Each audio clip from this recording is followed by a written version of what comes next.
Falcons are actually relieved that he's kind of not there to create more of a distraction. Look, I mean, I said it the day it happened.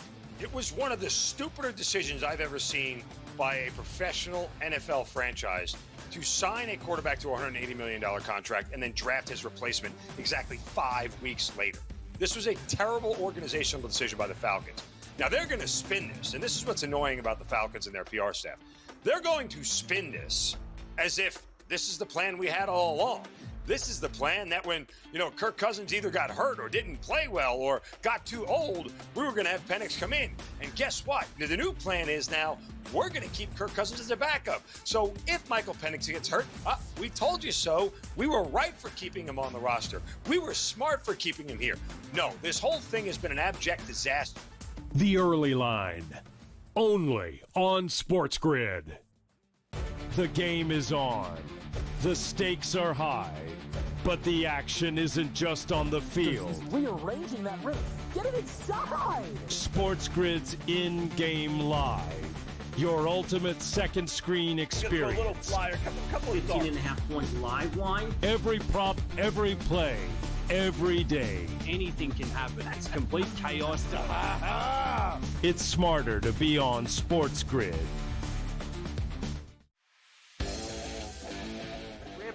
The Steelers' interest in Aaron Rodgers as a joke. Your boy went off about the entire situation and why it taken so long to forget him. Terry Bradshaw getting involved. Yeah, and saying basically, what are you bringing him in for 1 year? All of this drama for 1 year at this guy, where he is now in his career is he's washed. Pharrell Coast to Coast, only on SportsGrid.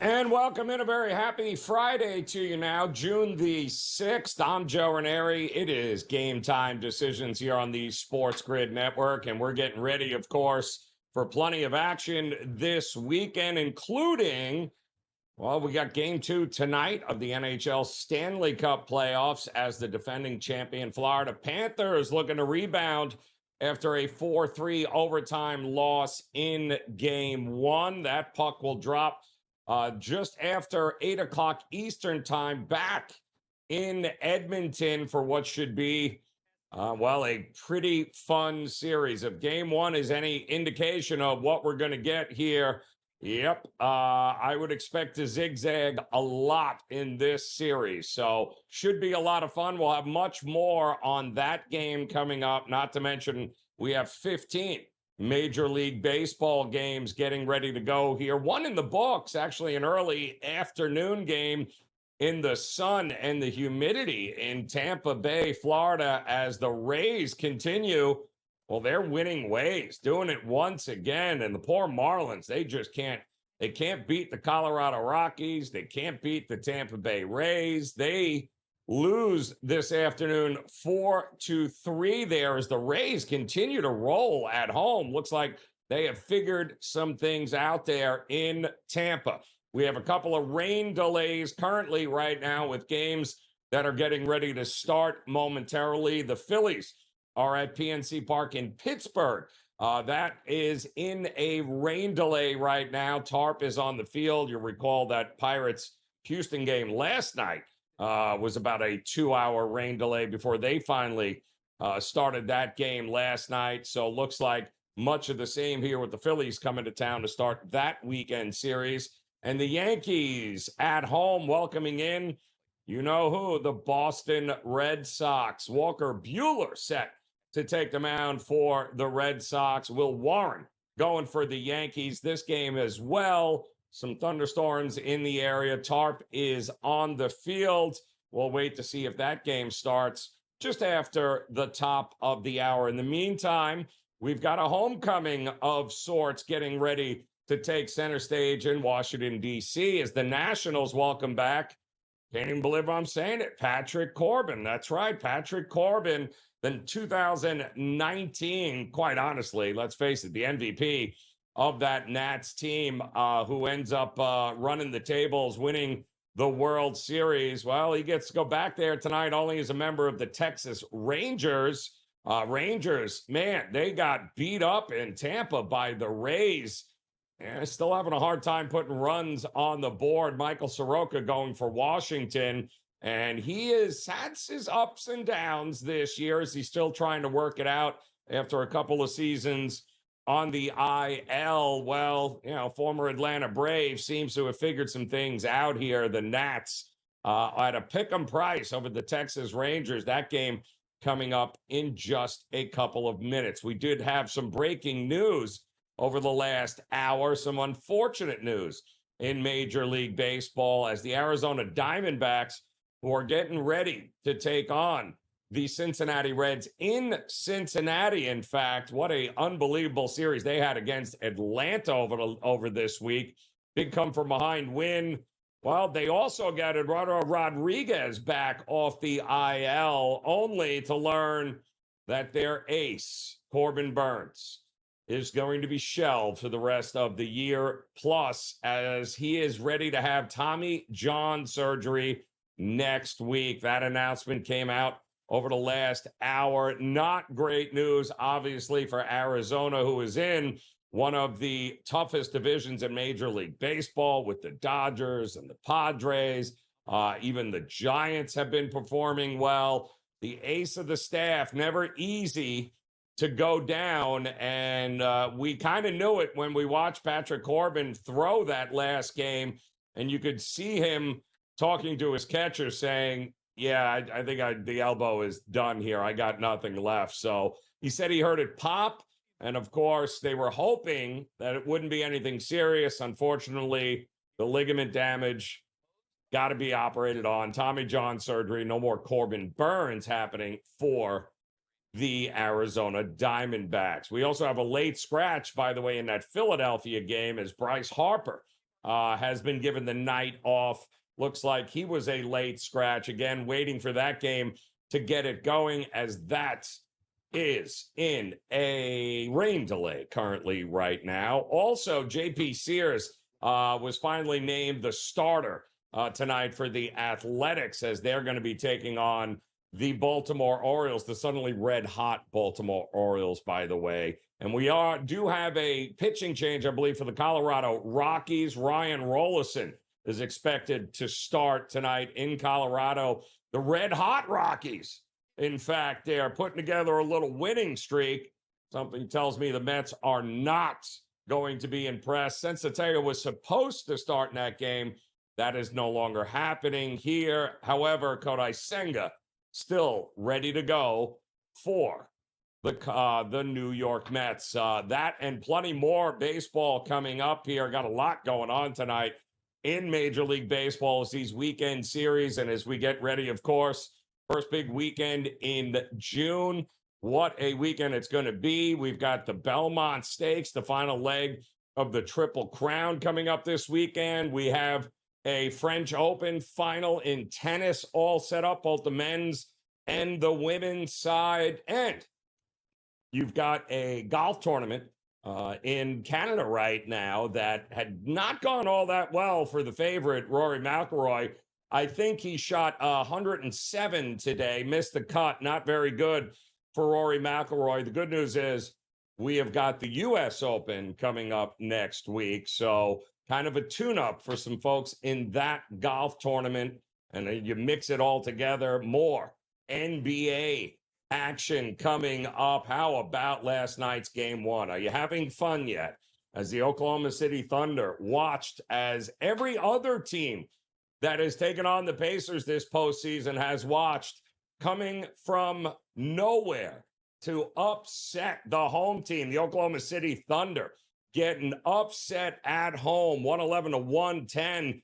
Obviously, the Indiana Pacers not only cover that game, win outright as a good $3-4 dog, but the total stayed woefully under the 230 in which it closed there, as the three-point shot the ultimate equalizer in the NBA. Well, Indiana, and this should surprise nobody, Indiana has been shooting the lights out of the basketball this postseason, especially from three. Not so much for the Oklahoma City Thunder, who went absolutely cold in the fourth quarter last night of that game. So guess what? It won't be a sweep now, will there? Or maybe there will be, depending on how much you think Indiana can pull out of their hat as this series moves on. We've got the coach, Jay White, coming up. We'll ask James Young what he thinks of that. A couple of games as well in the WNBA here tonight, with Atlanta and Connecticut kicking it off next hour, and LA and Dallas followed by that little late night WNBA action. So we got a little something for everybody, including that game 2 of the NHL Stanley Cup Finals between the Panthers and the Edmonton Oilers. We've got a lot to get to. We have got tickets we want to cash. We're going to dive into it, so don't go anywhere. Game Time Decisions continues here next on the Grid.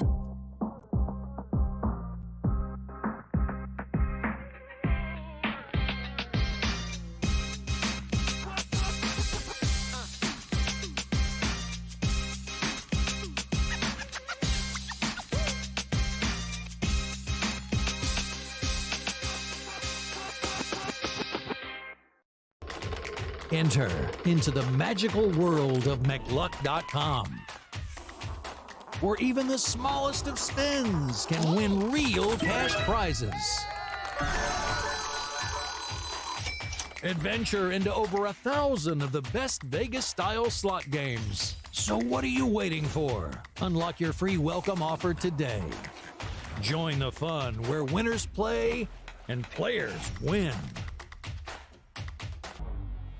Two guys that can do it all. Too much electricity this morning. This is a good time. We're having a lot of fun. I had to do a triple take. Ka-ching! Why? Because of parity. I didn't mean to offend. Yeah, it's not going to happen. Load management is a dirty word. Let him rip. You know what? Circumstances provide the results. What? How do you do this once? Oh, Donnie, you got such a good show there. A network that is booming. The Early Line, only on SportsGrid.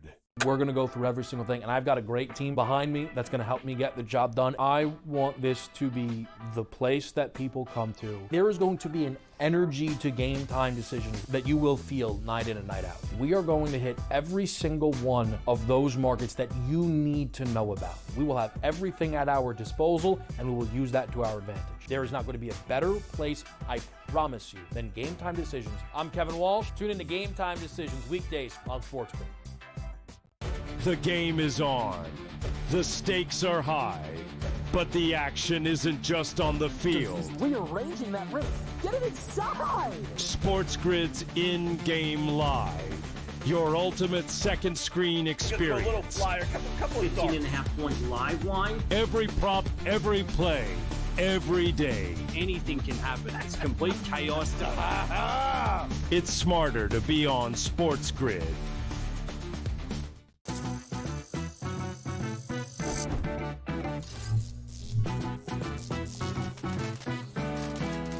Did you know sportsbooks tend to draw up tighter bet lines for events that get even more bettors, like championship games or major matchups? My tip?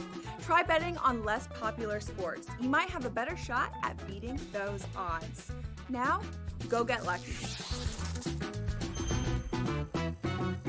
See you in Las Vegas. Let's get lucky.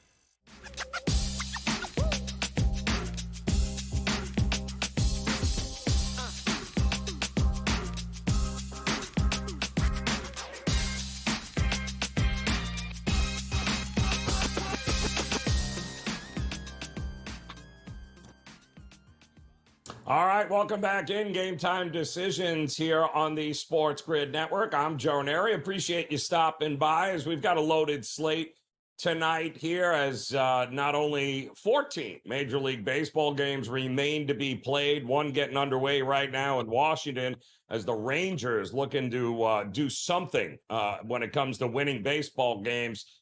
Not been a great streak or a first quarter of the season for them at all, but they're taking on the Nats in just a couple of minutes. Of course, we've got a game one in the NHL, or game two, rather, in the NHL coming up tonight, just after 8 o'clock Eastern time. The puck will drop again in Edmonton as the Panthers looking to bounce back. And, of course, this weekend will provide us another game two, only this one in the NBA. Talk about bounce back.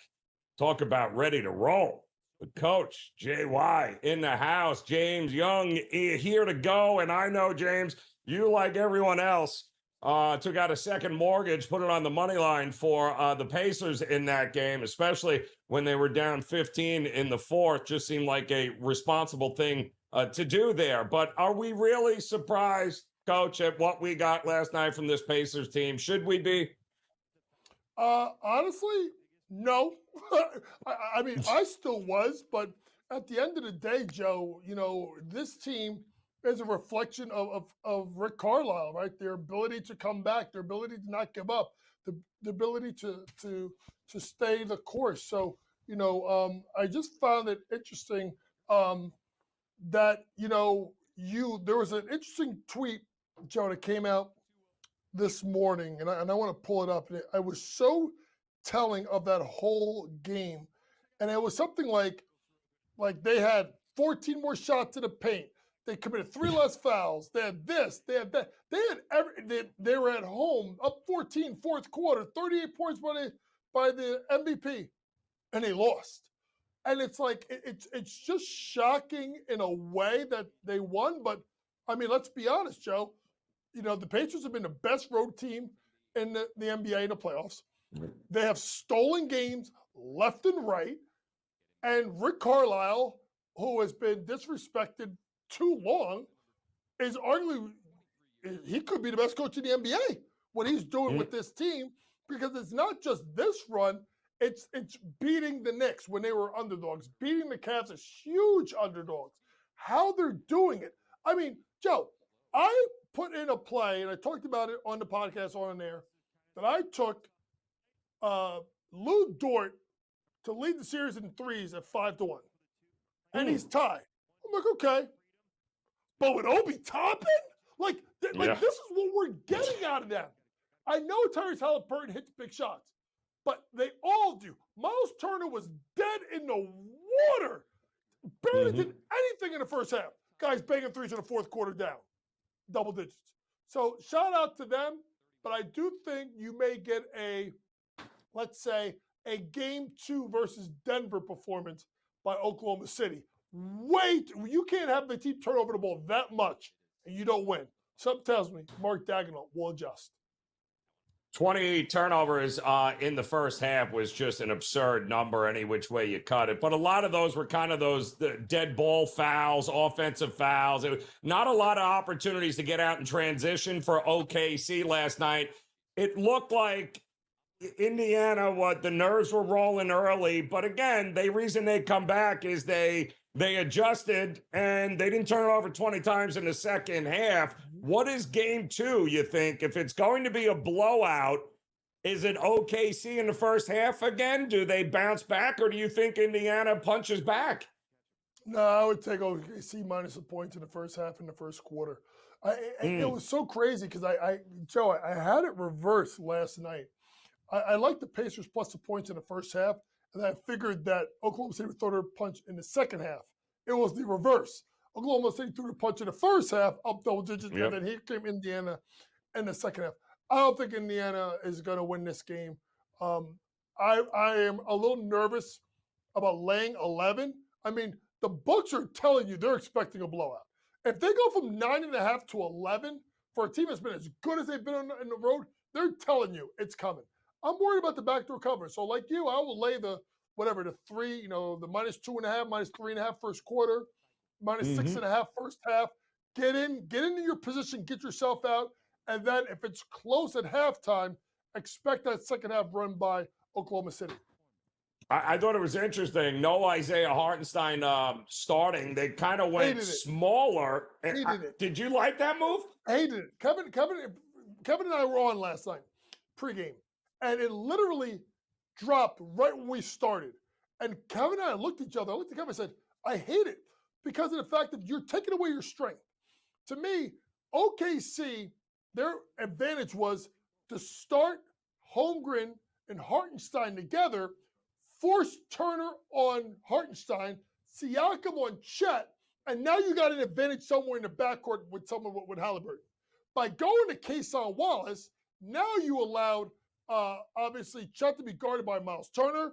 Then you can put Siakam on Jalen Williams, and then you can match up the guards. I thought that Mark Daigneault looked at Indiana and looked at what they did well and panicked and should have done what his team does well, keep the lineup the same, make Indiana adjust, because the thing I thought I was going to say is if you want Williams to be guarded by Siakam, then you probably got to go with Obi Toppin with Siakam and Turner and go big, and that would have been the only way to combat it. It was not a smart move by Mark Daigneault. Hopefully he changes for game 2. And Indiana owned them on the glass, Coach, because of that. It felt like they were adjusting to the strength of Indiana, no? I mean, plus 17? Like, really? And that's the thing. Like, how like, when you look at the Knicks series, when was the most successful at times the Knicks were? Is when Cat and obviously Mitchell Robinson were on the floor. Double big them, force them to adjust. I expect major changes. I expect regular starting lineup by Mark Daigneault for game 2. I do. I as well. Well, this is where experience comes in. Let's see. Not a lot of it on the OKC side. Let's see what those changes are going to be. Coming up, Coach, I know we got a couple of NBA games. If you can hang around a minute, we'll get those picks as well as Game Time Decisions continues on the grid.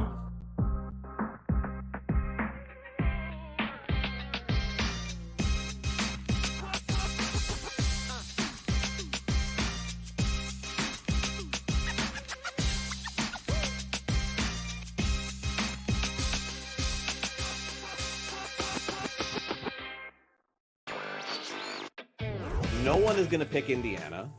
No one's going to pick Indiana to make it close, honestly. Like, you could get tremendous odds if you pick OKC in 7. I think that taking the series over 5.5 games, the last 2 NBA Finals series ended in 5. I think this one goes 6. I think the Thunder will get the job done, but I think the Pacers are just too strong of a team and too talented of a team and too deep of a team to lose in 5 or fewer games. Newswire, only on SportsGrid. The Knicks really got past that playoff dragon for them that really stood in their way. So for the New York Knicks to be the Celtics and then an outright favorite to win the Eastern Conference Finals, that's where the disappointment is. The goalposts got moved, right? Because when you went into the Celtics series, a lot of Knicks fans said they weren't going to beat it. This, I'll say this is more unprecedented than the 99 run when they were the 8 seed. The Early Line, only on SportsGrid. Face. It's the new face. New face of what? The hell are you talking about? Like seriously. Oh, the new face of the NBA, Anthony. Yeah, okay. You know what I mean? Like, really? Guy's got 2 shots. You're the face of the NBA. Slow down. He's a good player.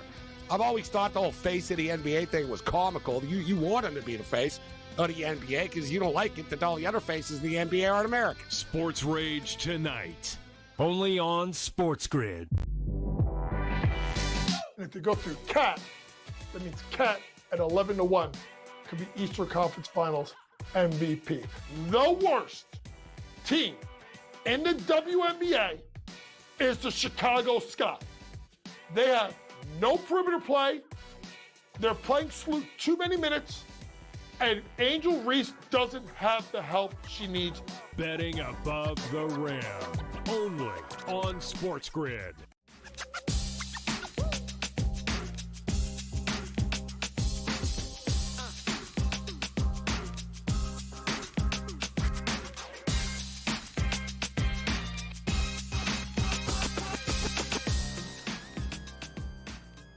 All right, welcome back in. Game Time Decisions here on this Friday. We'll get to these couple of WNBA games coming up here tonight. The coach, James Young, in the house. And, Coach, I just saw breaking earlier. Apparently, the Knicks want to talk to Jason Kidd if Dallas will let him. Do you think Dallas will let Jason Kidd talk to the New York Knicks? Something must be up in regards to the fact that the only reason why I think Jason Kidd honestly did not want Luka traded. He may not have come out and said it, Because if you remember the press conference, Joe, he looked kind of shocked that it happened. So I think he's a little upset. Listen, Jason Kidd, I think, still has a place in New York City. He enjoyed his time, obviously, with the Nets. He enjoyed his one season with the Knicks. And it's not like he didn't leave Dallas as a free agent to go play for New York for that year with Mike Woodson. So I wouldn't be shocked if J. Kidd comes. To me, and I'm going to say this, and I'm not saying that I have any sources. You're not getting Jason Kidd unless there's someone coming with him. Good point. People forget, before he coached in Dallas, he coached in Milwaukee. And he's close with Giannis. Giannis's favorite road city is New York. There's already reports that the Knicks are going to make a huge offer. I think there's stuff lining up here. And if Jason Kidd gets the job, then you think the Knicks are going to try and make a swing and go get Giannis. Otherwise, it would just make sense to go get Johnny Bryant, because Johnny Bryant was on the Knicks staff. He knows Leon Rose. He knows Worldwide West. He gets along with Jalen Brunson. The only reason why you don't get Johnny Bryant and you get, obviously, Jason Kidd is there's someone coming with him. And maybe that someone is Giannis. Oh, interesting twist. I love it. All right, WNBA tonight, Connecticut coming off that 50-point beatdown there against New York. Atlanta and Alicia Gray looking pretty good at 5-2, Coach. What are we getting in this one? Yeah, I am laying the points. I'm taking the Atlanta Dream, boasting a 5-2 record against the spread. And they already beat the Sun by 20-some-odd points earlier this year. Connecticut, really bad defensively, last in defensive rating. Atlanta can get up and down, kind of push the pace. Give me the minus the points, 10.5 on the Atlanta Dream versus the Sun tonight. Dallas, no Paige Becker, still, I believe, still in a concussion protocol, taking on the Sparks. Rakia Jackson, I guess, expected back to for this one. What are we thinking we're getting here, Coach? Listen, it's very simple. Dallas is terrible. Oof. I mean, they're so bad, they lost to the Sky twice. I think the Sky are worse. The only difference is no Paige. Paige is such a big difference maker because it kind of allows Arika to kind of go off ball, let Paige kind of be the point of attack. So I like the Sparks minus a point in this game. You think about a money line if it's minus 2.5 or less. Dallas has just struggled mightily without Paige Becker. So they're not very good. Kelsey Plum should be able to explode offensively. Give me the Los Angeles Sparks to get the win. Do you see this spread, this total 174.5? Is there any defense being played by Dallas or the Sparks? Probably, absolutely, no. That would be no defense being played. But that is still a ridiculously high number. I honestly, I look at a team in Dallas that is just not good. I would just go Kelsey Plum over her points. I mean, listen. You look at one thing about Kelsey, she not shy in LA. She back home in her home state. She gonna get hers. You better get yours. I know Rakia Jackson is back. There's another offensive dynamo. If you can find a team total over, maybe take that for the Sparks. Otherwise, just go straight Kelsey Plum over a points prop tonight. Like it. Hopefully Paige Beckers does get out of that concussion protocol and gets back in there. It feels like we're seeing a lot of haves and have-nots in the WNBA so far this season, Coach. Is it a very top-heavy league now once again? Yeah, it really is, Joe. I mean, obviously Minnesota and New York are the top of the league. It'll be interesting to see what happens, obviously, with Jonquel Jones, who rolled her ankle in the first quarter, versus the Washington Mystics. Big game coming up next week. There's already talk about Caitlin Clark coming back next week. No crap. The league needs her back. People are like, rest.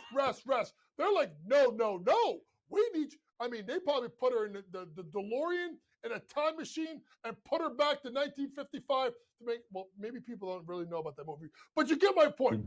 They need her back desperately. But until then, Liberty and obviously the Lynx. Then there's a next group, and that's where you have the Aces. Then maybe you talk a little bit about the Fever if they get Caitlin Clark back. And then the surprise team I like, even though they got blown out, I really like the Phoenix Mercury. Wait till Alyssa Thomas gets back and Kalia Copper. They're a top 5 team in a W. Big game tomorrow. Phoenix taking on Seattle as well. Coach, enjoy it, man. We appreciate it as always. Another hour of Game Time Decisions next here on the Grid.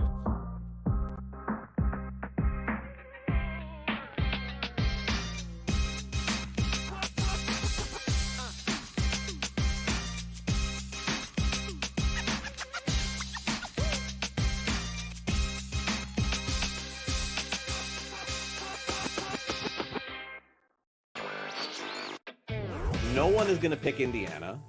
No one's going to pick Indiana to make it close, honestly. Like, you can't really, you could get tremendous odds if you pick OKC in 7. I think that taking the series over 5.5 games, the last 2 NBA Finals series ended in 5. I think this one goes 6. I think the Thunder will get the job done, but I think the Pacers are just too strong of a team and too talented of a team and too deep of a team to lose in 5 or fewer games. Newswire, only on SportsGrid. The Knicks really got past that playoff dragon for them that really stood in their way. So for the New York Knicks to be the Celtics and then an outright favorite to win the Eastern Conference Finals, that's where the disappointment is. The goalposts got moved, right? Because when you went into the Celtics series, a lot of Knicks fans said they weren't going to beat it. This, I'll say this is more unprecedented than the 99 run when they were the 8th seed. The Early Line, only on SportsGrid. Face. He's the new face. New face of what? The hell are you talking about? Like seriously. Oh, the new face of the NBA, Anthony. Yeah, okay. You know what I mean? Like, really? Guy's got 2 shots. You're the face of the NBA. Slow down. He's a good player. I've always thought the whole face of the NBA thing was comical. You want him to be the face of the NBA because you don't like it that all the other faces of the NBA aren't American. Sports Rage tonight, only on SportsGrid. And if they go through Cat, that means Cat at 11-1 could be Eastern Conference Finals MVP. The worst team in the WNBA is the Chicago Sky. They have no perimeter play. They're playing too many minutes. And Angel Reese doesn't have the help she needs. Betting above the rim, only on SportsGrid.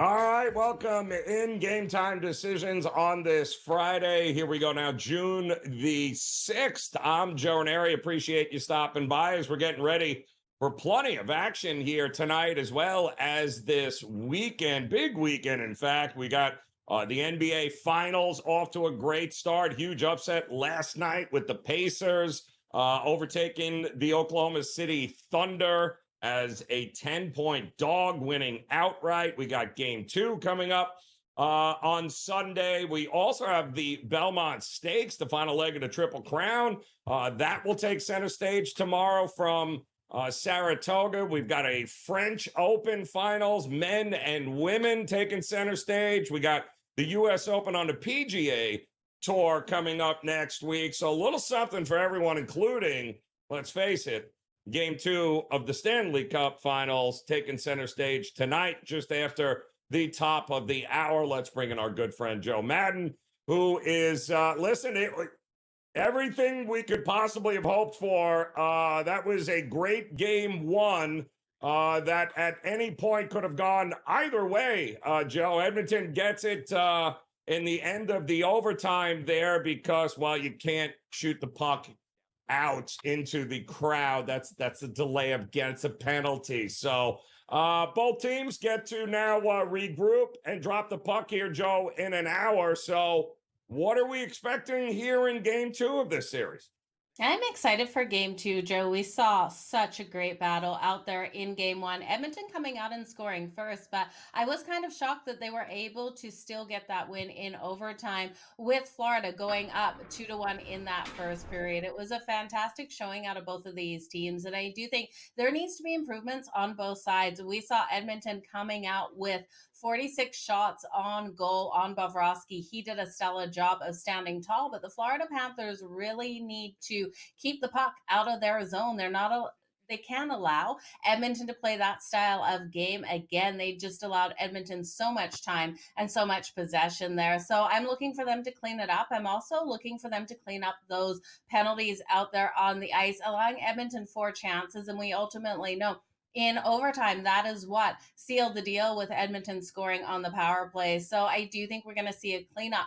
And because of that, I think it's a defensive battle out there. We know the Edmonton Oilers have to give that protection to Stuart Skinner. And Bobrovsky here of the Florida Panthers, absolutely fantastic in that last game. I'm looking for those block shots to continue as well. So I know it's a little risky taking an under 6.5 between these two teams, but I do think it is the right way to go. I'm looking for that lower scoring battle between them. One again that could be decided in overtime, 2-2. And I know the 6.5 is juice.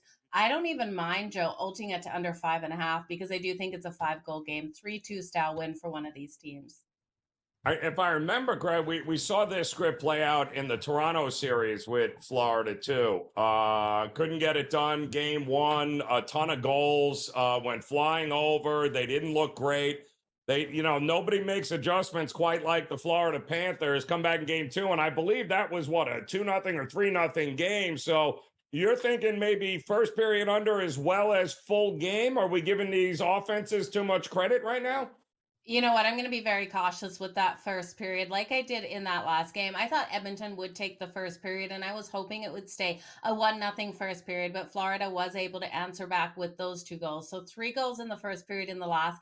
I can't see it playing out that way, but the under 1.5, it's just not enough value for me to hit on it. I do think we have that every possibility of a team scoring very late in that first period. So I'm going to stay off the under for the first period, but I do expect it to go that way. Instead of looking at that, I'll just look at Bobrovsky here for his save shots on goal. You look at Bobrovsky, how strong he was in that last game, and you look at the Edmonton Oilers. They will continue to fire. Florida, while Paul Maurice will make those adjustments out there, we're still going to see Edmonton be able to get those shots on goal, averaging 33.6 shots on goal per game at home. Bobrovsky's numbers light today. It's over 25.5 save shots on goal, coming in at plus 100, and I think he gets there. Now, last game I ulted it to 28 plus. We got great plus money, but I can't go there. I do think this is one where defenses work harder, but ultimately, Joe, I'm riding with your Florida Panthers to get the win tonight. Yeah, I thought this was going to be a pretty good zigzag series here, back and forth between these two teams. Adjustments will be made, and you talked about the saves prop in game 1, and obviously went flying over that one. Shots on goal as well. Who are we expecting, though? Lower scoring game. Who are we expecting to find the back of the net? It feels like everyone's expecting Evander Kane to get one here at some point.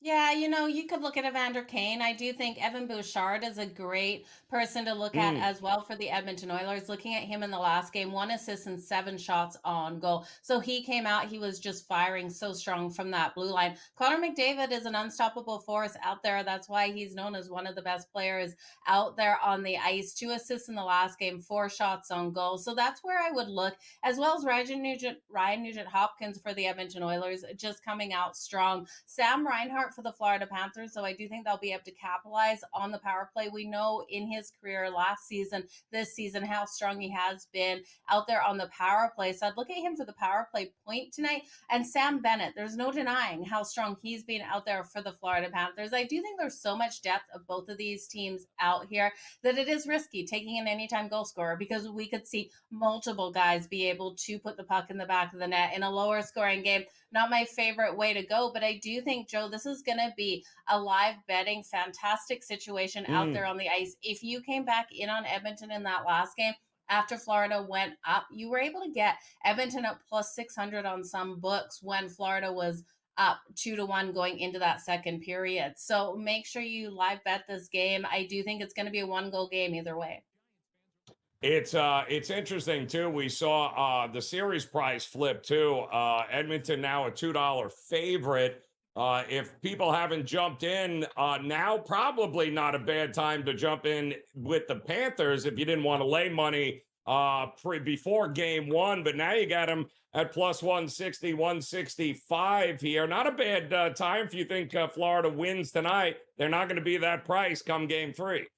Oh, absolutely, Joe. And I do think this is going to be a perfect hedge situation. Even if you think Edmonton's going to get it done, this isn't going to come easy to either of these teams. So jumping in right now at plus 184 on the Florida Panthers. If they tie it up tonight, you're going to see that market move. If they're able to win the next game, the first game back at home, which I do expect them to be able to win, then coming back in on Edmonton when they're down 2-1 in this series, you're going to flip and you're going to see Edmonton sitting at that plus 184. So you're going to make money either way of this series. Ultimately, at the end of the day, I did have Edmonton at minus 118 to take the series. I also had them to win it in 7 at plus 400. So I'm sitting in that situation with Edmonton. This is a perfect hedging opportunity. I already grabbed it earlier today. I love it.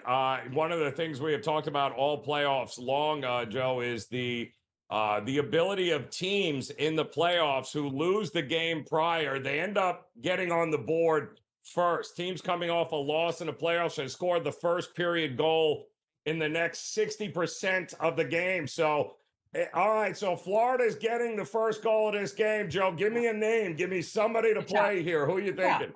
It's Matthew Tkachuk all day long. You know Chucky's going to come out there. He's going to find the back of the net. Let's go.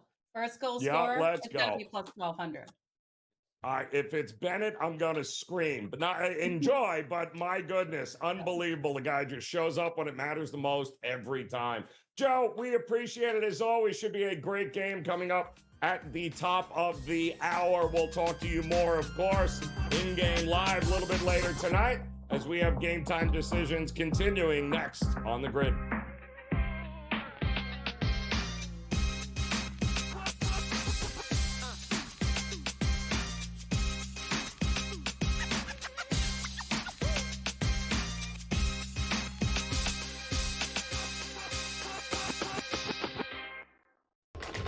Enter into the magical world of McLuck.com, where even the smallest of spins can win real cash prizes. Adventure into over 1,000 of the best Vegas-style slot games. So what are you waiting for? Unlock your free welcome offer today. Join the fun where winners play and players win. Two guys that can do it all. Too much electricity this morning. This is a good time. We're having a lot of fun. I had to do a triple take. Ka-ching! Why? Because of parity. I didn't mean to offend. Yeah, it's not going to happen. Load management is a dirty word. Let him rip. You know what? Circumstances provide the results. What? How do you do this one? Oh, Donnie, you got such a good show there. A network that is booming. The Early Line, only on SportsGrid. We're going to go through every single thing, and I've got a great team behind me that's going to help me get the job done. I want this to be the place that people come to. There is going to be an energy to Game Time Decisions that you will feel night in and night out. We are going to hit every single one of those markets that you need to know about. We will have everything at our disposal, and we will use that to our advantage. There is not going to be a better place, I promise you, than Game Time Decisions. I'm Kevin Walsh. Tune in to Game Time Decisions weekdays on SportsGrid. The game is on. The stakes are high. But the action isn't just on the field. He's rearranging that rim. Get it inside! SportsGrid's in-game live. Your ultimate second screen experience. A little flyer, couple of 15.5-point live line. Every prop, every play, every day. Anything can happen. That's complete chaos. It's smarter to be on SportsGrid.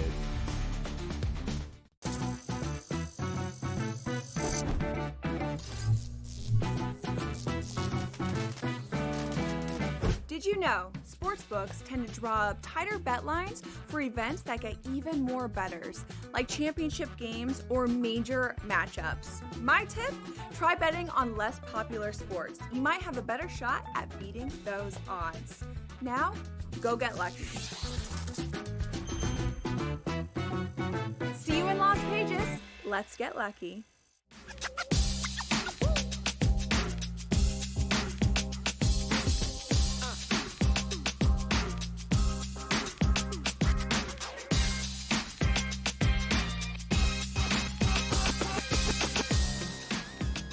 All right, welcome back in Game Time Decisions here on the SportsGrid Network as we get ready, of course, for a loaded evening on the Diamond. Major League Baseball. Couple of games underway right now. Some of the games we're going to be keeping an eye on here. Doesn't get any better anytime Tariq Skubal takes the mound. You want to see what's going on there. Detroit at home taking on the Chicago Cubs right now. No score in that one. Washington, a quick 1-0 lead over Texas and Patrick Corbin. We also have Houston and Cleveland just underway. No score in that one. And, of course, covering these games for you here over the next couple of hours on In Game Live. Our next guest, we welcome in Scotty Wetzel to the house. As Scott, great slate of games heading into the weekend. Of course, Yankees and Boston. It doesn't get any better than that rivalry. 7:30 and a bit of a rain delay here, but looks like in about 15 minutes, they'll be underway with Walker Buehler taking on Will Warren. What were you thinking in this game, in this series this weekend? Yeah, it should be a great weekend of baseball, right? I mean, who would have thought, Cubs and the Tigers would be that big? But obviously, you got two first-place teams, so that should be a lot of fun. Didn't do an NBA any favors by having the Yankees and Red Sox this Sunday night going head-to-head against the NBA, but, it is what it is. So we started there. I think you're going to get some runs. I like the Yankees, unfortunately, as a Red Sox fan. That pains me to say that, but, man, Joe, the Red Sox have been so bad. I mean, they got some numbers that match Colorado as far as most one-run losses, most games going to extra innings, most extra inning losses, most errors, not only this year, but over the last 2.5 seasons. I mean, more errors than the Colorado Rockies. Think about that. They got their manager, Alex Cora, who's questioning whether he really should be there. Maybe I'm to blame, he says. I mean, this guy just signed a new 3-year, $21 or so million contract this offseason, and already he's basically asked to be fired. They were managed to win their last game against the Angels. They've lost not one, but 2 series to Baltimore this year. They lost the series to the Angels. They're coming off of at home. It's hard not to like the Yankees. I'm going to lay the run and a half. I won't go minus 190 or so. So give me the Yankees at minus the 1.5 against Boston. Yeah, I like that approach for sure. But, I mean, listen, are you stepping in front of the train that is the Colorado Rockies, ripping wins off left and right here? Scott, they got a winning streak heading into the Mets tonight. What are you thinking? Yeah, in the words of Rick Pitino, Dante Bichette and all the others are maybe walking through that door, right? How about that? Yeah, you know what? And I'll tell you, this actually is a halfway decent spot for Colorado, but it's like you got to take a breath. It is still Colorado. Mets just beat them 3 straight, but they're all 3 pretty close games. If memory serves right, at least 2 out of the 3 anyway were close games. And you go back to the series against the Cubs. They actually held the Cubs in check, as far as runs being scored. So they've really played not only the series against Miami, Colorado, back-to-back series with the Cubs and Mets. But that all said, Joe, give me the Mets with Senga on the hill. Lay the run and a half, minus 170. They're 9-3 their last 12. They got their best pitcher on the hill, and they're playing good baseball. So give me the Mets minus the 1.5 runs, minus 170 or so. Little head scratching today. A lot of folks can't figure out why are the Cardinals laying money against the Dodgers in St. Louis. Gray on the mound there for St. Louis. Robelski, they called him back up. He wasn't bad when he pitched last year. But the Dodgers at plus money, is it an automatic bet for you at this point, Scott? I tell you, we've seen the Dodgers this year, Joe, be more times as an underdog than I thought we would see all season, right? They were an underdog a couple times against the Mets, at home no less. Now they're an underdog here on the road. Cardinals playing some good baseball. They are. You got the picture that you said you brought up, Sonny Gray. Couldn't cut it here in New York, but he's prospering in St. Louis, 6-1, ERA right around 3.5 or so. Cardinals overall, I think, impressing a lot of people, playing good ball. But I'll take the Dodgers. You want to give me runs with the Dodgers. Here's the quirky little thing. Only 2 teams have yet to hit a grand slam, I heard, this year. Minnesota Twins and LA Dodgers, believe it or not. 2 of the better teams, and certainly the Dodgers in baseball. Yet to hit a grand slam this season. But that said, give me LA plus 105. Yeah, it's interesting that it's come to that. Also, Atlanta, just a fade from this point on for you. I don't know what's going on with Atlanta, Scotty, but they are awful. They're in San Francisco, Birdsong versus Schwellenbach, but my goodness, are we laying money with them as a road favorite now? Is that what we're doing? I wouldn't go there, Joe. I mean, this team is basically 500 since their 0-7 start. I mean, they had made great strides and got well over 500, but they're back to being 500. But that said, they've lost 11 of 14. They're not hitting. So let's go under here. Giants 12-1 under their last 13 games. So they just had that streak broken when they scored 6 runs. They beat San Diego 6-5, but then they followed that up with another under right after that. So give me the under 7.5 San Fran versus Atlanta. Yeah, I like the way you're going in that one. How about a game 2, Scotty? Puck dropping, top of the hour back in Edmonton. Felt like a zigzag kind of series. What do you think we're getting here? Yeah, when I put it in, it was Florida plus 105. Now I see sites having basically a pick 'em or minus 105, depending on where you do your shopping. But, 2 ways to look at this thing, Joe. You could look at it as Edmonton really just dominated game 1. They really did. If you watch that game, outside of a few minutes, it was all Edmonton. Or if you want to be a Florida guy, as I am, you could say, yeah, Edmonton dominated the game 1. Yet it still took them overtime to win the game. And it still took a dopey penalty on Florida's part for Edmonton to win the game. So I'm guessing Florida can't play that poorly again. Give me Florida plus the 105. Yeah, I'm with you. I think that the over 25.5 shots on goal is a great one, too, as well there, Scotty. By the way, did you have Indiana last night? Just curious. Did you? I actually did, Joe. I had them on the money line. We were telling people on In-Game Live. I think I might be the only soul that thought Indiana was going to win, and I really did. Only because, first of all, I think Indiana has a chance to win the series. I think OKC has had a phenomenal season, but if you just look at the roster, what I was trying to explain to people last night, getting scoffs at, it's not that good. It's just a bunch of superstars on it outside of 2 guys, really, and Jalen Williams is questionable anyway. So I thought, with that long rest from last game they played to game 1, that this was the best chance for Indiana to win a road game, and they came through. They played a great 40-some-odd minutes. Unfortunately, they didn't play it very well the last couple of minutes. Scotty, we'll see you coming up top of the hour. Game Time Decisions continues here on the Grid.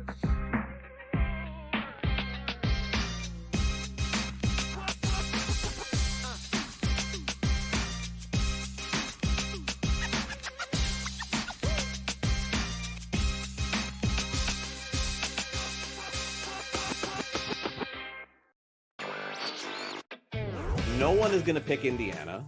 No one's going to pick Indiana to make it close, honestly. Like, you could get tremendous odds if you pick OKC in 7. I think that taking the series over 5.5 games, the last 2 NBA Finals series ended in 5. I think this one goes 6. I think the Thunder will get the job done, but I think the Pacers are just too strong of a team and too talented of a team and too deep of a team to lose in 5 or fewer games. Newswire, only on SportsGrid.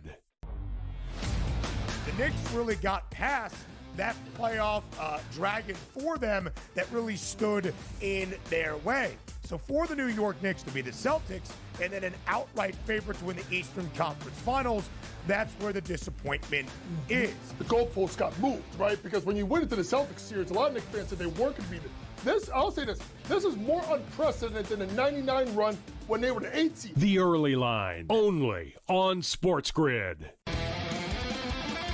Face. He's the new face. New face of what? The hell are you talking about? Like seriously. Oh, the new face of the NBA, Anthony. Yeah, okay. You know what I mean? Like, really? Guy's got 2 shots. You're the face of the NBA. Slow down. He's a good player. I've always thought the whole face of the NBA thing was comical. You want him to be the face of the NBA because you don't like it that all the other faces of the NBA aren't American. Sports Rage tonight, only on SportsGrid. And if they go through Cat, that means Cat at 11-1 could be Eastern Conference Finals MVP. The worst team in the WNBA is the Chicago Sky. They have no perimeter play. They're playing too many minutes. And Angel Reese doesn't have the help she needs. Betting above the rim, only on SportsGrid.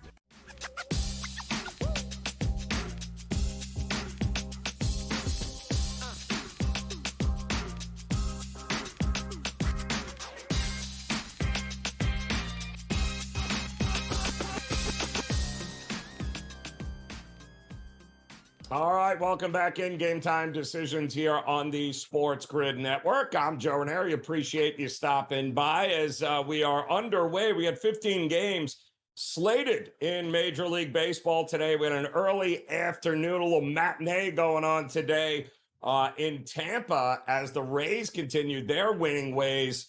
And, of course, the Miami Marlins continued their losing ways. A 4-3 Tampa Bay win this afternoon. A couple of games underway right now. The Cubs in Detroit with Skubal taking on Brown in Detroit. No score.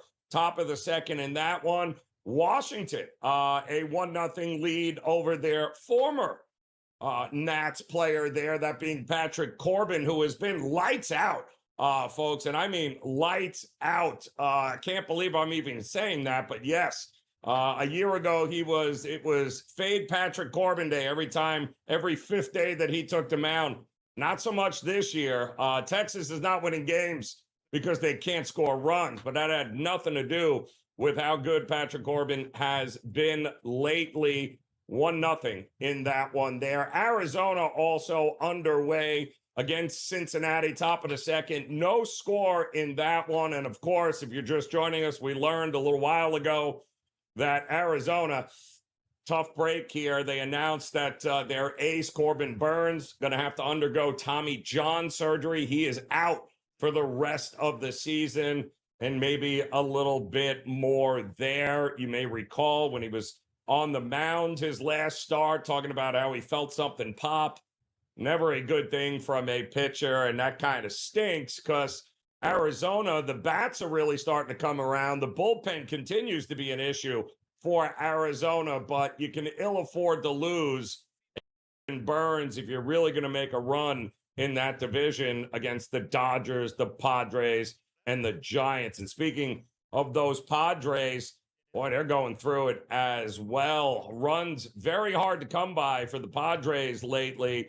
Randy Vasquez on the mound tonight. They are in Milwaukee taking on the red-hot Brewers, who have won 9 of their last 10, and they are absolutely crushing the ball. They're getting great pitching. The bullpen has come around, and they are, Christian Yelich and company, really starting to turn around and make a run here in the Central Division. Slight favorite there, Milwaukee, who sends out the rookie, Chad Patrick, who's been fantastic. I wouldn't be shocked if we get another under for the Padres in this one here tonight. Luis Arez, I believe, is also questionable, and Xander Bogaerts. Both guys got banged up in the Giants series over the weekend, so make sure you check out that starting lineup for the Padres here. 2 starters down might make runs a little bit harder to come by. Philadelphia and Pittsburgh, by the way, should already be a few innings in. But we got a rain delay, top of the hour. They're anticipating the start in that one. Yankees as well look like they are getting ready to take the field against the Red Sox. Walker Buehler, rather, taking on Will Warren.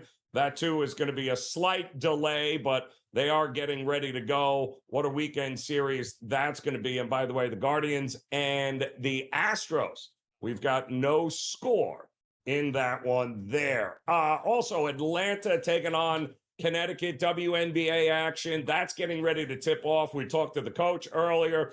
He's got no problem backing Atlanta and laying the 10.5 here against the Connecticut Sun, who really just not a good team in any way, shape, or form. Gray really starting to come into it for Atlanta here. Lay it, said the coach, James Young, in that spot there.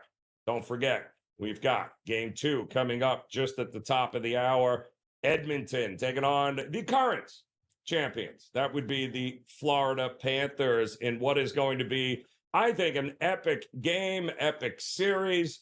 I'm expecting plenty of zigzag, and so is the market right now, as Edmonton opened up a game 2 as about a -125 favorite. We have seen nothing but Panther money come in now late, driving them in some spots be maybe just at a pick'em price. Not expecting as many goals either. 6.5 is what it opened up at. We're seeing 6s now in many spots across the board. Be hard-pressed to find a sweat out a under with these two teams who have shown goals.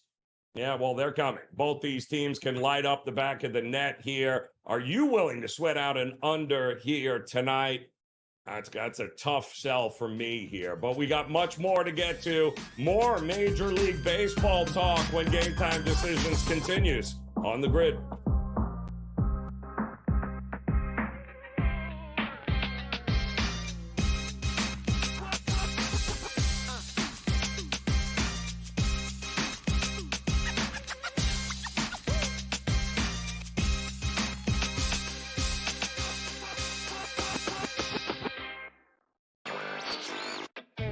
No one is going to pick Indiana. No one's going to pick Indiana to make it close, honestly. Like, you can't really, you could get tremendous odds if you pick OKC in 7. I think that taking the series over 5.5 games, the last 2 NBA Finals series ended in 5. I think this one goes 6. I think the Thunder will get the job done, but I think the Pacers are just too strong of a team and too talented of a team and too deep of a team to lose in 5 or fewer games. Newswire, only on SportsGrid.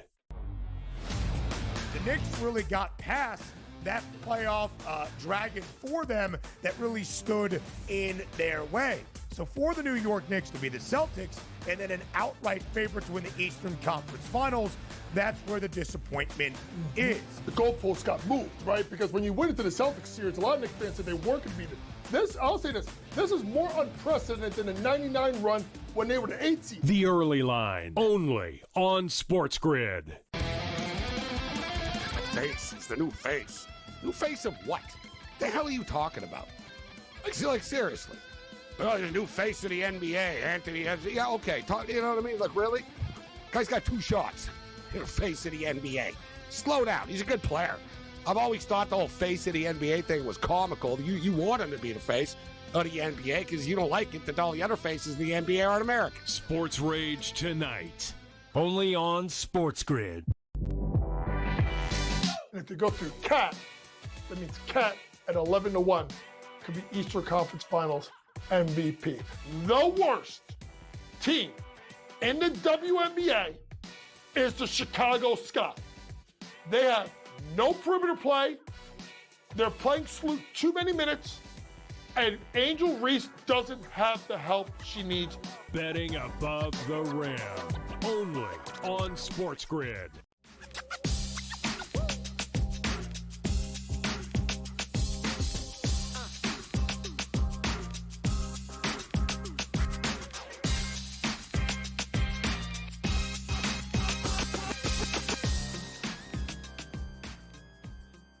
All right, welcome back in Game Time Decisions here on the SportsGrid Network as we get ready for a loaded slate of Major League Baseball games, not just tonight, but some great series coming up this weekend for us here. And the Yankees and the Red Sox, always a good series. That one just underway right now in the Bronx.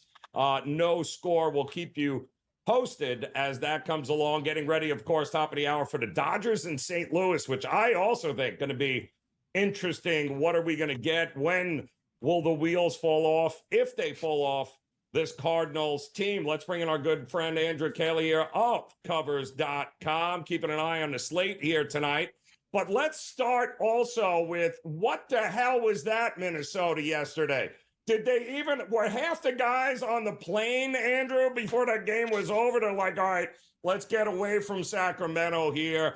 They're back home. They scratched Ober for that game, but he's going here tonight. So what are we expecting from Minnesota? Bounce back?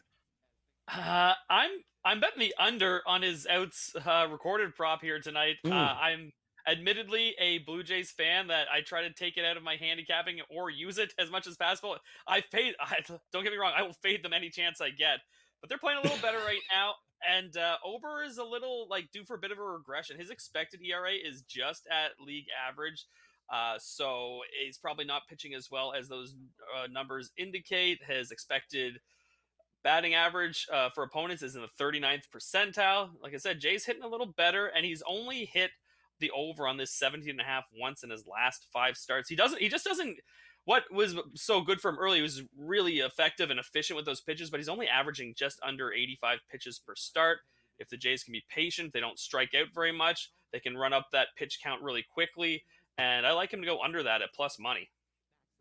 Now, yeah, it's funny. You're a Jays fan here because I really think they finally started to click a little bit offensively, finally starting to get some, they did all those rearrangements with the field at the Rogers Center to score more runs, and then they stopped scoring runs. But it looks like they have finally figured it out there. Are we looking to back anybody in the prop market on this Toronto lineup? Can they continue with the hot hitting?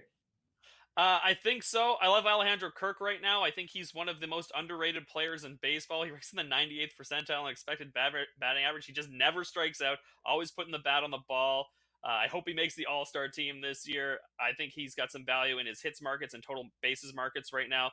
But my favorite markets in betting baseball right now are RBIs, and will always be RBIs right now because I think it's the most untapped market and the most value. Like you're going to take losses when you're betting RBIs, but you'll probably end up like hitting like 45% of your bets. But this is something you got to do every single day because you're going to find value like you will with Vladimir Guerrero Jr. tonight. Right now, his RBI is plus 210.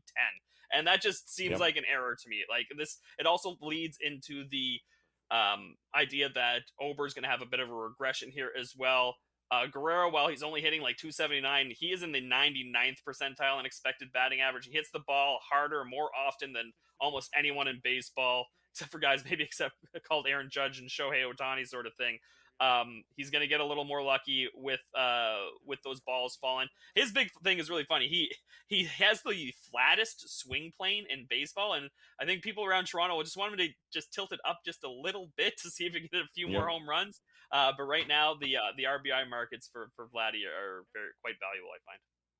Yeah, that's a great price for him tonight, too, as Toronto has really started to figure it out offensively. All right, so Twins-Toronto coming up. Again, that game that the Twins played yesterday was laughable against the Athletics. They did announce J.P. Sears going for them in Sacramento today here for the Athletics, and they're welcoming in the sudden red-hot Baltimore Orioles. Kremer going for the O's. Who are we looking at in this one? I don't think we can ever. I know the Orioles have won 6 in a row and they're playing well right now, but I don't think you can go poor fading that pitching staff still at this point. So fade Dean Kremer any way you can, sort of thing. Tomorrow's Charlie Morton. Fade Charlie Morton any way you can, or the corpse of his that they're putting out there. Like it is still rough going. Yeah, that offense is gonna have some highs and lows. Like they're hitting well right now, but until they get some pitching to match it, they're just not gonna be capable of keeping it up. So I don't know, all those A's guys who've been killing it the last few days. I like them to keep going on. Soderstrom has a 1327 OPS over his last 6 games. Lawrence Butler's hitting 407. I like Butler over his total bases against Kremer. Over 1.5 is about plus 110. And another RBI market here for Soderstrom, plus 150 for him. He's been a lot of fun to watch. And I know that they've gone through a really rough stretch here after a good start, but I still really like the makeup of this A's lineup, and kind of the same thing as the Orioles, except you were kind of expecting the Orioles to be World Series contenders. You weren't expecting anything from the A's. The A's are going to go through some highs and lows because they're being carried by a young and I still say talented lineup. So I think those guys eat tonight against Kremer. So I like both those props quite a bit. Those were some fun games against Toronto last week for sure. This is they got some bats. The Athletics, they can absolutely score some runs. I don't know what to do with the Braves. I had talked about it earlier, Andrew. I can't trust them as far as I can throw them. Why they're laying money against anybody on the road is beyond me. But maybe after how that Arizona game ended, the last game, maybe the best thing for them is to hit the road. Are you buying them as a favorite, and who are we looking at in this one? I'm buying them a little bit because I have faith in guys like Acuna, and he's only been back. I know he's been back, and they've been terrible since he's been back, but you can't really blame him. He's been awesome. He's hitting like 333 with an OPS over 1,000 right now. I like him to go over his total bases in this one. But I am buying them. I think this is. I was hoping we'd get a little bit better price when I looked at this matchup. I was like, okay, they're going out west. San Francisco, they don't hit so well. They've been a scrappy, competitive team in what is arguably the best division in baseball. But then you still saw the price there, and it's because Schwellenbach has been pitching so well. He's struck out 11 batters in 2 consecutive starts. So instead of going for them to win on the money line, I'm going with Schwellenbach to record the win in this one. I think there's some value in that at plus 115. He's a guy who is obviously streaky with his strikeouts, but he's feeling it right now. 22 strikeouts in his last 2 starts. He's got an ERA under 3 over his last 6 starts. I think he can shut down a Giants lineup that ranks 20th in batting average and 23rd in OPS when it comes to facing right-handed pitchers. So I think this is maybe a spot where you could look at the under as well. But I think Schwambach gets it done, and I like the price for him to record the win at plus 115. Were you, and it just feels like unders with these two teams when they're pitching, so, when they're going up against solid pitchers at this point here. The Dodgers called up the rookie there to go up against St. Louis. St. Louis is a favorite. Is the Dodgers a dog, an automatic play for you, Andrew? I want to say yes, but Sonny Gray's been pitching pretty well, and he knows this lineup. Like, he's not like some inexperienced guy. He's been around. He knows how to handle good bats. Obviously, it's a tremendous lineup for the Dodgers. But I think it's so funny that early in the season we're like, oh man, like, who are the Dodgers going to start? They have so many arms, and now they're calling up this kid to make just his second career start. I think or at least second this year. Cardinals can hit a little bit, and I like Contreras tonight. I got one more RBI prop here. Contreras RBI plus 145. He's in 364 with 7 RBIs in his last 6 games. He's got an 834 OPS against left-handed pitching this year. I like guys like Newt to get on base in front of him, and I think he's gonna drive one in tonight. So maybe the over here, but I think this is gonna be a competitive ball game. Cardinals 20-10 at home. I mean, I think that's 6th best home record. They're also one of the best hitting teams at home, and they don't hit for a ton of power, but boy, they can manufacture some runs, and they've been doing it for sure. Should be a good one. That coming up top of the hour. Andrew Kelly, Covers.com. We appreciate it, brother, as always. Good luck as Game Time Decisions continues on the grid.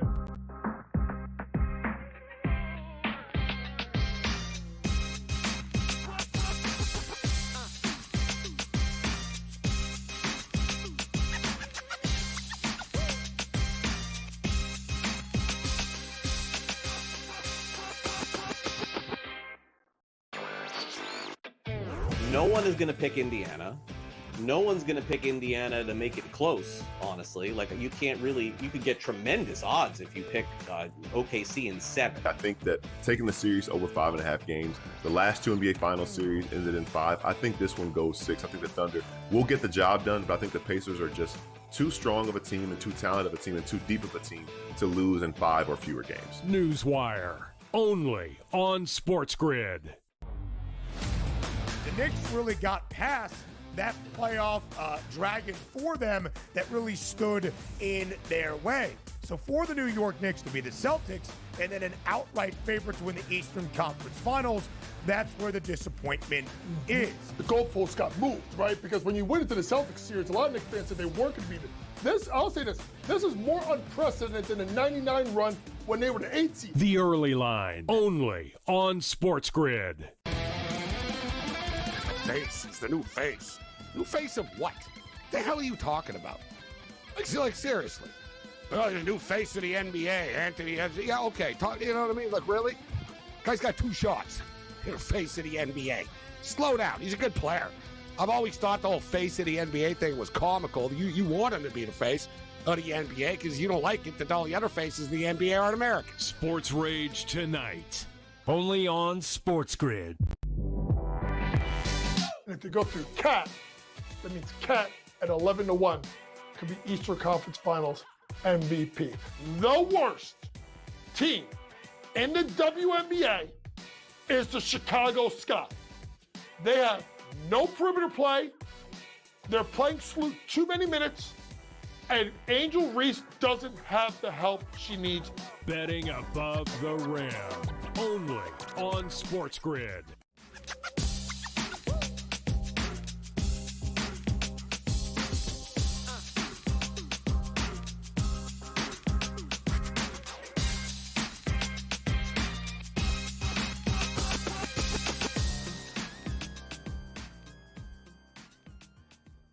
All right, welcome back in. Game Time Decisions here on the Sports Grid Network. Happy Friday to you as we have, we got a whole lot of Major League Baseball underway right now. I believe we got back-to-back home runs in Cincinnati as the Arizona Diamondbacks go back-to-back against Lodolo, who for whatever reason can't pitch at home.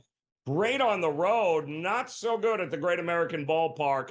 Arizona on top 3-0 there. The Yankees had now up 3-0 as Jazz Chisholm takes them yard, dead center field, 2 runners on, 2 outs, dead center field home run. Welcome back to the lineup. I was just saying off air how great he is too. Let's bring in Dave Sharapan if we can for a second, because Dave is repping the Cardinals. Dave heard it. He knew, wasn't making fun of him at all. 3-0 in that game as well there, Dave. But your game fascinates me that you're repping with the Cardinals here.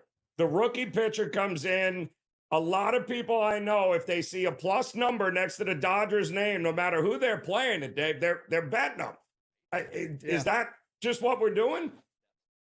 That's what a lot of people will do. But ironically, Robleski, the pitcher for the Dodgers, pitched here in Vegas a week ago, and we were at the game. And he was a little, he didn't have his control, gave up a few runs, and then went and pitched in a big league game as well. Not so good. So this is more of a play. Cardinals are 8-8 in their last 16 games. They were playing really well and just kind of middling right now. That's fine. But this is a play against Robleski more than on Gray. I mean, Gray is, it will be fine. I think we'll get Cardinals good effort. First 5 might be the play if you're not comfortable with the whole game. But yeah, I like Cardinals tonight. I mean, they're 20-10 at home. They're the second best hitting team at home, Dave. I mean, I thought they were going to be terrible, but they're manufacturing runs. They don't hit for a ton of power. The bullpen's good. Not a whole lot not to like about them at all in this spot. So I think that's going to be interesting, as they say, to see exactly what this series holds, because they're Central Division versus the West. Corbin Burns, by the way, on the shelf with Tommy John. That's terrible news, Dave, for Arizona. But if they keep hitting back-to-back home runs, maybe it won't matter. But that is really bad news for the Arizona Diamondbacks. Without a doubt. Another one where the NL West team is playing an NL Central team. That one tonight, we'll see what Arizona does. Like you said, against Lodolo. Okay. The other one tonight that I can't wait to watch and keep an eye on is San Diego and Milwaukee. That game, the line is small, despite the fact that, let me see, I want to make sure I say it right.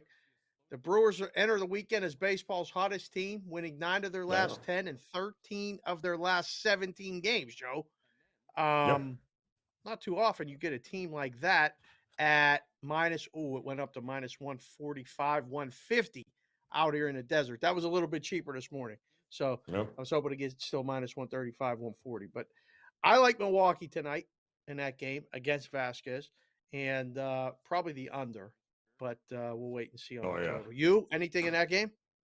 I'm so under in that game there. I mean, and plus the Padres dealing with some injuries. Xander Bogaerts and Ariza also could not be in that lineup tonight. Both got hurt in that Giants series. And speaking of the Giants, talk about another under team. There is no reason to play anything the Giants are involved in over. Dave, Birdsong versus Schwellenbach. Atlanta is head scratching to me. I'm not laying money with them on the road, are we? No. In a word, no. It would be sidewise only San Francisco. Total wise, yes, another under. No, it's so when you see a number like that, I know I used to question it all the time when I was in the book. Like, why is Atlanta favored? Again, maybe I'm missing something. I don't know. The total's only 7.5 with the under juice significantly. So low scoring game. I don't know. You take the plus, and maybe if San Francisco scores early, you can come back the other way. But that's really the only late night game that, I mean, I guess can you mention the Mets today? I mean, the Mets always get mentioned. I'm fading not them. only on this I'm show, fading but them. what? Fade them. Senga? Fade them. Really? They're on the road, can't Dave. believe You know how well the Mets play on the road. And you got a team that, winning is contagious. You know that in baseball. Winning is contagious. But look at Tampa. They can't stop winning games now. And look at that. I mean, the 3-game winning streak. I mean, if you're going to beat the Mets, game 1 is probably the game they're going to do it this weekend. No? And by the way, those games last week were all close, weren't they? They were. 2 of the 3 were 1-run games, but that I think but Senga pitched really well against them. You get them again. They did.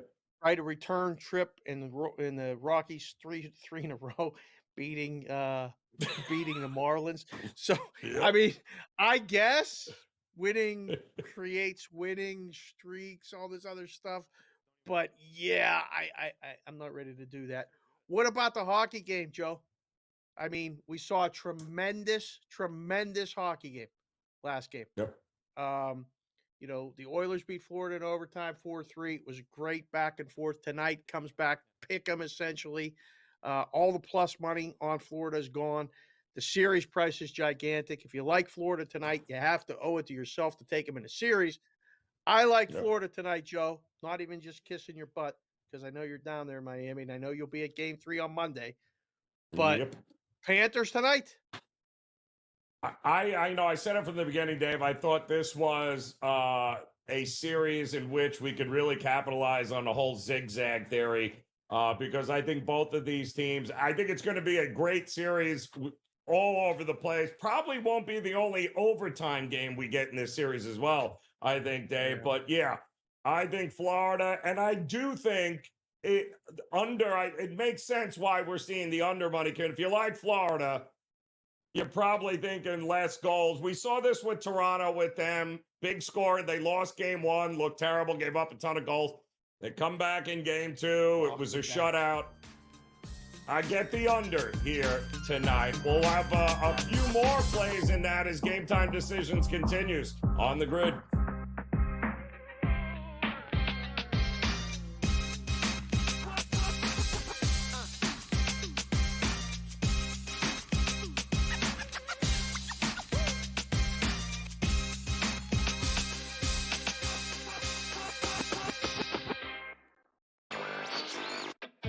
No one is going to pick Indiana. No one's going to pick Indiana to make it close, honestly. Like, you could get tremendous odds if you pick OKC in 7. I think that taking the series over 5.5 games, the last 2 NBA Finals series ended in 5. I think this one goes 6. I think the Thunder will get the job done, but I think the Pacers are just too strong of a team and too talented of a team and too deep of a team to lose in 5 or fewer games. Newswire, only on SportsGrid. The Knicks really got past that playoff dragon for them that really stood in their way. So for the New York Knicks to be the Celtics and then an outright favorite to win the Eastern Conference Finals, that's where the disappointment is. The goalposts got moved, right? Because when you went into the Celtics series, a lot of Knicks fans said they weren't going to beat it. I'll say this is more unprecedented than the 99 run when they were the 8th seed. The early line, only on SportsGrid. Face is the new face. New face of what? The hell are you talking about? Like seriously. Oh, the new face of the NBA, Anthony. Yeah, okay. You know what I mean? Like, really? Guy's got 2 shots. You're the face of the NBA. Slow down. He's a good player. I've always thought the whole face of the NBA thing was comical. You want him to be the face of the NBA because you don't like it that all the other faces of the NBA aren't American. Sports Rage tonight. Only on SportsGrid. And if you go through Cat, that means Cat at 11-1 could be Eastern Conference Finals MVP. The worst team in the WNBA is the Chicago Sky. They have no perimeter play. They're playing too many minutes. And Angel Reese doesn't have the help she needs. Betting above the rim. Only on SportsGrid.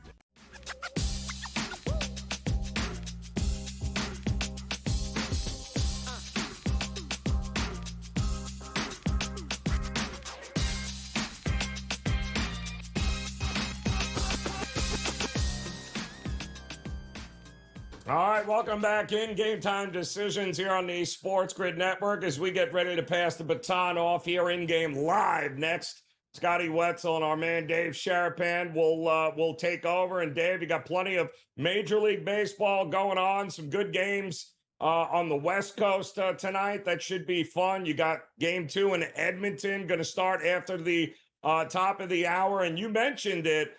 You know, the series prices flipped as well. So if you like Florida in this game, are you not only taking Florida to win this, you're taking them might as well place a series bet on them too.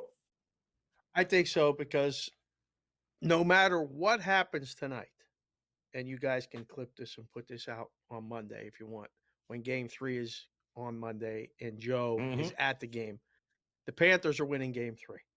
Just let you know right now. So if they win tonight, they win Game 3, obviously they'll be significant favorites. If they win tonight and they go home with home ice back in their control, they'll be small favorites. So yes, you're getting ahead of the number. That's what that's what all the rhombuses and the parallelograms like to say. But that doesn't mean it's going to win. It just means you got a good number. Yes. Joe, I got to ask you, there's a lot of college baseball. There's obviously Women's College World Series Game 3. Texas Tech is playing Texas. I'll have that on another screen here as well. Texas Tech, small favorite. The pitcher, Kennedy, has thrown every pitch, Joe, for Texas Tech at the College World Series. They're going to get it done. $1 million they paid her in the collective. She's pitched every pitch. It was well worth it. And hopefully they get it done. Late baseball, Baltimore and the A's. Give me a reason. Is it possible to bet the A's? No, can't be, right? No. Well, Sears is the reason that you'd bet them. I mean, and listen, they came back finally and scored, 100 runs yesterday against Minnesota. Yeah, they did. Hitting is contagious. I don't love the spot for Baltimore here. I don't love Dean Kremer. Why not, Dave? Why not take a shot with JP Sears and company here? Maybe they can get a lead. How about early? First 5, I think, is not a bad way to look at that one.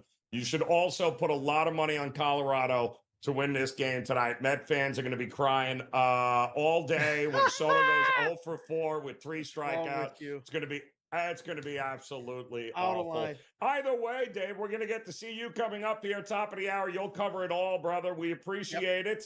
We'll see you again, of course, by Game 3 on Monday, no matter what happens with Edmonton and Florida. But we do have a couple of updates here. The Yankees all over Walker Buehler in the first inning, 5-0. Volpe also hit a 2-run home run in that one. Wow.